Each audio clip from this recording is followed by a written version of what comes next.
Ang Panginoon ay kumakatok sa pintuan. Paano siya kakatok? Anong paraan ang gamit ng Panginoon sa pagkatok? Naparito kami para ihatid ang mga salita ng banal na espiritu sa mga iglesia. Mga salita ng banal na espiritu sa mga iglesia, sige, makikinig kami. Sabi ng makapangyarihang Diyos, dahil tayo ay naghahanap ng mga yapak ng Diyos, dapat nating hanapin ang kalooban ng Diyos. Ang mga salita ng Diyos, ang mga sinambit ng Diyos, na kung saan naroon ang mga bagong salita ng Diyos, naroon ang tinig ng Diyos. Pastor Tia, hindi ba dapat pakinggan din natin ang tinig ng Panginoon? Kung ang kidlat ng silanganan nga ang pagpapakita at gawain ng Panginoon at ayaw nating makinig, di ba't hindi natin masasalubong ang pagdating ng Panginoon? Habang naghihintay sa Panginoon, dapat tayong kumapit sa Biblia. Hindi na kailangan ng tinig ng Diyos.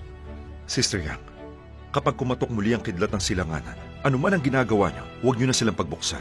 Dahil yun ang sabi sa amin ng pastor. Kaya umalis na kayo. Ang pagpasok natin o hindi sa kaharian ng langit ay nakadepende kung matatanggap natin ang kanyang gawain sa mga huling araw. Dama kong totoo ang pangaral ng kidlat ng silanganan. Dapat pang maghanap at magsiyasat. Huwag tayong magpapigil sa pastor at elder. Napakahalaga nito. Bakit determinado kang sundin ng pastor? Mas mahalaga ang makinig ng salita ng Diyos.